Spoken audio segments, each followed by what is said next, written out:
This is Football Thoughts. Full-time score Wolves 1, Manchester United 4. This game wasn't a smooth game, guys. Wasn't a smooth win. When Wolves equalized, things looked very dark, because United always struggle to control the game even when we're ahead 1-0. Other teams always put pressure on us in every game we play, even when United seem like they're dominating in possession. They our possession that we dominate is always in our half. So what are we dominating?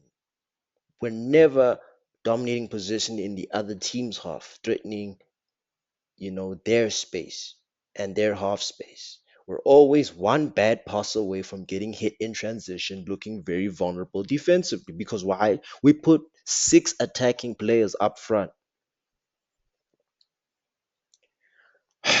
Wolves had a long period of possession in our half, yeah? Our defending was very poor against the worst team that Wolves have ever set up in their Premier League history, yeah? These guys are probably going to be relegated. Yeah, they offered very little resistance, and we kind of smoked them from start to finish. Mason Mount was my man of the match performance in a Man United shirt. This was his best performance in the red shirt. And, this was a very good goal he had. He gave us a lot of consistency in the 10 spot, receiving the ball on the half turn, showing up and starting plays for the other players, making himself available to the ball, which is very good. It's a good confidence, against a relegation Wolves team, you know.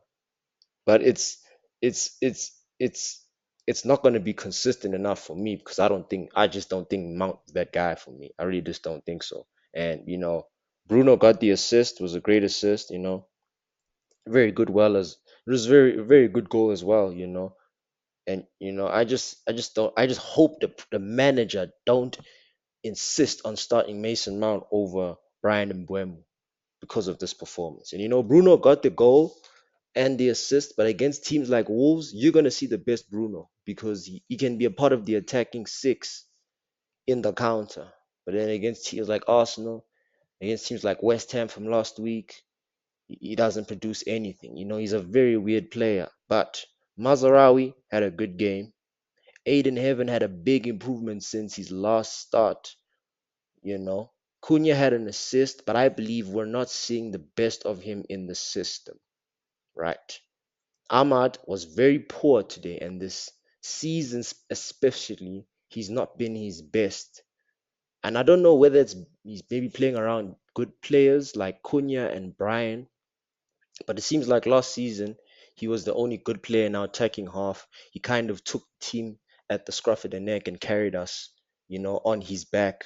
But this season he doesn't need to do that, so he can be more efficient. He doesn't have to be the maverick anymore because we got one Maverick in Cunha, and then we got another finisher in Ryan Mbemu and Joshua Zirkzee and Benjamin Sesko. So he doesn't have to do so much, but because he tries so much, he makes these silly mistakes of not tracking his man, making uncompleted passes, and trying to create a lot of attacking sequences that are just not flowing in the system. I think like he should keep his game more simple. I think you'll have a better chance in establishing the form he had from last season to this season. Brian got a good goal, but again, in this system, we're not seeing the best of him. Brian is more of a right winger attacking player, but as a 10, he has to constantly restart his game and doesn't get on the ball as well as he want to be because he's got flair, he's got physique. He needs to use that in his game, but he can't use that when he doesn't have the ball as much as he would want to in this system. Joshua Zirkzee's performance against Crystal Palace and West Ham have been the best striking as best striker performance in a Man United season. Cunha hasn't had a very good performance as a number nine, but I don't blame him.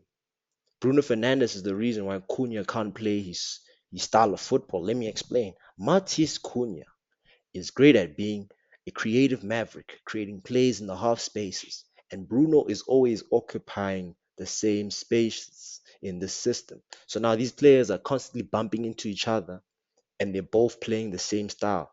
So now one of them is obviously not going to play the way they want to play because they're both playing in the same possession. You see, if you have a player like Cunha, you don't need Bruno. Vice versa. If you have a player like Bruno, you don't need Cunha in the same sort of system. They don't need to be playing at the same time. But this dumb manager just decides to just substitute the defense and keep rotating their attackers every game. And you wonder why we don't have flow in the chemistry in the attack because Ahmad keeps playing with Xerxes and Brian and Buemo. Buemo keeps playing with Sesko, Ahmad. You see, Acuna keeps playing with Bruno and Mount. You see what I'm saying? There's a constant change, and there will never be chemistry in the attack because of these changes, because of this dumb manager and Ruben Amorim. This win shouldn't be taken as comfort for the future because it's against Wolves. Yeah, our midfield is lacking so hard, guys, that in any time we attack, if we get hit in the transition, we are smoked. So that midfield is still a problem even against the relegation side like Wolves, which is a big concern. When we play well, because of this three at the back, we don't defend well. So we keep making defensive substitutions. For what reason? I don't know.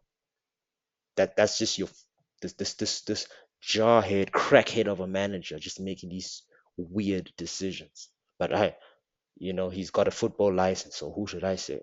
Who should I even who should I even complain to about this hindrance performance? Like and subscribe. This is Brett God TV.